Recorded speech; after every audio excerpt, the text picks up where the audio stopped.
अस्सलाम वालेकुम my YouTube family, कैसे हैं आप सब। उम्मीद है कि आप सब खैरियत से होंगे।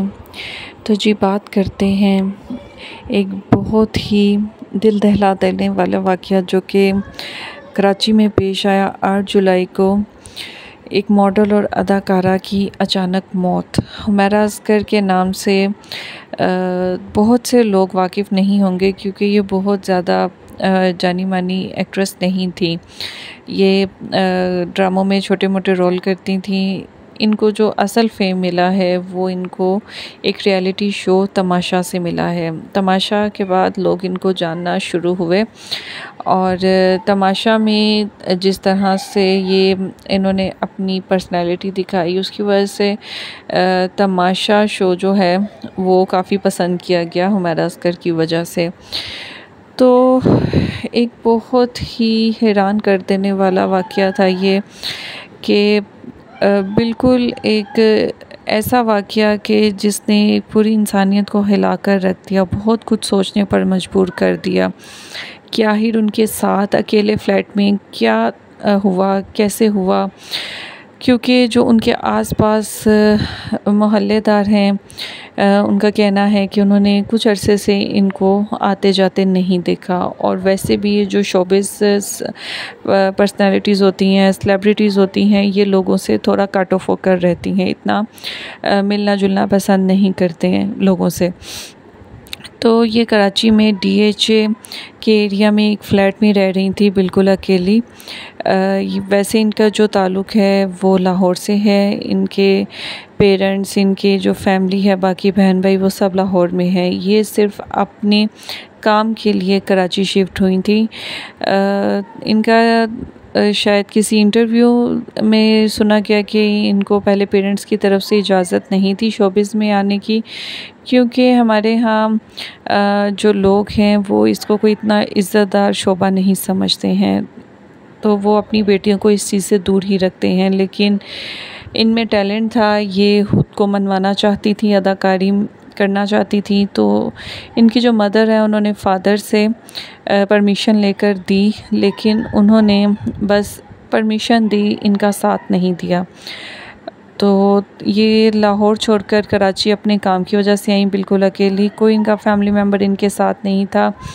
और अब जबकि इनकी जो मौत है वो वाक़या हुई है, तो उसके बाद इन्वेस्टिगेशन जब की गई, इनके घर वालों से रब्ता किया गया, तो पता चला कि इनके जो फादर हैं उन्होंने बोला है जी हम लोग तो बहुत अरसा पहले ही इससे कता ताल्लुक़ कर चुके हैं। यानी ये जुमला सुनते ही ऐसे अंदर से जैसे रूह कांप उठती है कि क्या माँ बाप भी औलाद से कता ताल्लुक़ कर सकते हैं। औलाद जैसी भी हो, जो भी हो, चलो ज़िंदा के साथ तो इंसान कर सकता है, लेकिन क्या मरी हुई औलाद के साथ भी, कि उसके साथ हमारा कोई ताल्लुक़ नहीं था, उसकी तदफीन भी आप जैसे मर्ज़ी करें, हमारा उससे कोई ताल्लुक़ नहीं है।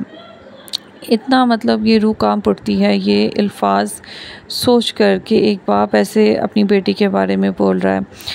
तो पता नहीं इनके अपने पेरेंट्स के साथ क्या थे, मतलब इनके पेरेंट्स इनको शायद दिल से इजाज़त नहीं दी थी, वो शायद अभी तक इनसे नाराज़ थे और इनका कोई इतना ख़ास रब्ता भी उनके साथ नहीं होता था। और ये भी सुनने में आया है, जो इन्वेस्टिगेशन हुई है, सबसे पहले तो कि किसी को पता ही नहीं कि ये अपने फ़्लैट में इनकी डेथ हो चुकी है। वो तो इनका जो मालिक मकान है तकरीबन 8-9 माह से इन्होंने, बल्कि 1 साल से इनका किराया नहीं पे किया था, तो उसने अदालत में केस किया हुआ था।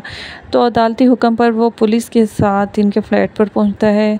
कई बार बेल करने के बाद भी जब दरवाज़ा नहीं खुलता है तो दरवाज़ा तोड़कर जब अंदर आते हैं तो जो फ्लैट है उसके अंदर बहुत ज़्यादा बदबू थी। और जब वो अंदर दाखिल होते हैं तो उन्होंने एक हैरानकुन मंज़र देखा कि जो हुमैरा असगर थी वो बिल्कुल ऐसे उनकी जो लाश थी वो ज़मीन पर पड़ी हुई थी।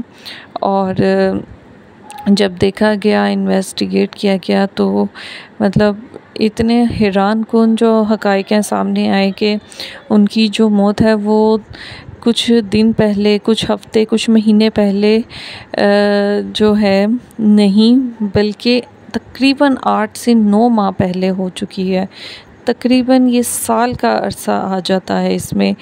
तो ये सुनकर के 8-9 माह पहले एक इंसान मर चुका है और उसके मौत का किसी को ख़बर ही नहीं है कि मतलब 1 दिन, 2 दिन, 3 दिन, चलो 4 दिन, 1 महीना अगर कोई इंसान किसी से रब्ता ना करे, किसी दोस्त से, किसी फैमिली मेम्बर से, तो ज़रूर उससे रब्ता किया जाता है कि आखिर इतने अरसे से उसने क्यों रब्ता नहीं किया। क्या इनकी कोई दोस्त नहीं थे, इनके फैमिली मेम्बर, पेरेंट्स में से चलो फादर अगर नाराज़ थे तो क्या इनकी मदर ने भी इनके साथ कोई रब्ता नहीं रखा था। इतने महीनों उनको पता ही नहीं कि उनकी जो बेटी है, उनकी औलाद वो इस दुनिया में ही नहीं है।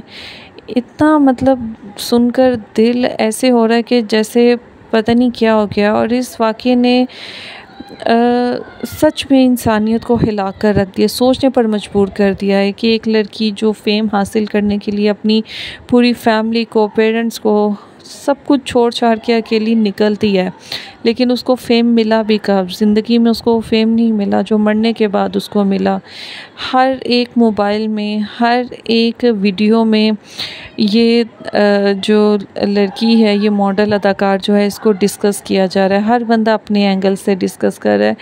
ये टाइम इसको डिस्कस करने का नहीं है, वो तो मर गई, उसके अमाल चले गए, वो उसका और उसके रब का जो है ना वो है मामला। इसमें इंसान को कुछ भी कहने की कि वो उसका करैक्टर ऐसा था या वो आज़ादी चाहती थी, ये कहने का तो कोई मकसद ही नहीं बनता है। ये इन्वेस्टिगेशंस में कुछ भी पता चलता है जी कि उसको डिप्रेशन था, कोई एंजाइटी थी या वो कोई नशा करती थी। मतलब लोग जितने मुँह उतनी बातें, लोग बस मतलब या व्यूज़ लेने के लिए क्या, बस वीडियोस पे वीडियोस और अपनी बस वो जो सोच है जैसी भी आ रही है दिमाग में बस लगाते जा रहे हैं।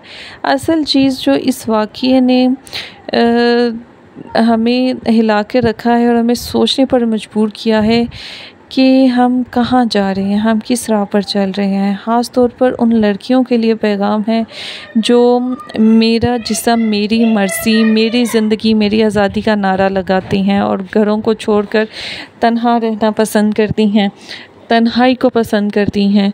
तो ये उनके लिए बहुत बड़ी एक इबरत है। और दूसरी तरफ यहाँ पर पेरेंट्स के लिए भी एक पैगाम है कि अगर औलाद ज़िद पर आ जाए या मनमानी पर उतर आए तो पेरेंट्स को इस तरह से अपनी औलाद को अकेले नहीं छोड़ना चाहिए। आखिर कुछ तो अता पता रखना चाहिए औलाद के बारे में कि आखिर वो ज़िंदा भी है या मर गई है। इतना तो औलाद का हक है ना। इसमें गलती दोनों तरफ है। अगर औलाद ने छोड़ा तो कम तो माँ बाप ने भी नहीं किया ना। तो माँ बाप को भी इतना सख्त दिल नहीं होना चाहिए। अगर वो इस चीज़ को एडॉप्ट करना चाहती थी, इस प्रोफेशन में आना चाहती थी तो किसी न किसी फैमिली मेम्बर को उसका साथ देना चाहिए था। ये अब यहाँ से आप अंदाज़ा लगा लें कि ये इंडस्ट्री कितनी ज़ालिम है। सिर्फ मतलबी लोग हैं यहाँ पे इंडस्ट्री में, कोई आपका सगा नहीं है, सिर्फ मतलब कि यहाँ पे दोस्तियाँ हैं। यानी आपका कोई इतने अरसे में इंडस्ट्री में ऐसा दोस्त भी नहीं आपका इतना वफ़ादार कि वो आपसे इतने महीनों गुजरने के बाद भी कांटेक्ट ना करे, आपका हाल अहवाल ना पूछे। तो यहाँ पे पैगाम उन लड़कियों के लिए है जो समझती हैं कि हम कुछ हासिल करने के लिए हम किसी भी हद पर चले जाएं। तो ये पूरी इंसानियत के लिए, बेटियों के लिए, लड़कियों के लिए, पेरेंट्स के लिए, सब के लिए ये एक पैगाम है, ये एक इबरत है कि इंसान जो है, अल्लाह ताला ने औरत को क्यों पर्दे में रहने का हुक्म दिया है, इसीलिए हुक्म दिया है। अगर वो अपनी ज़िंदगी में पर्दे का एहतमाम करेगी तो उसकी जो मौत है वो भी पर्दे में ही होगी।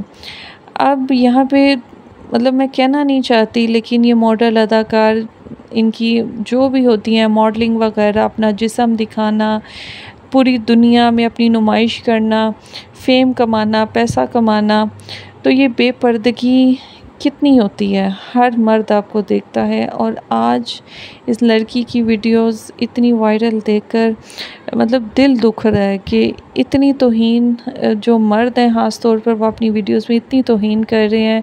कोई बद किरदार कह रहा है, कोई कुछ कह रहा है, कोई कुछ कह रहा है।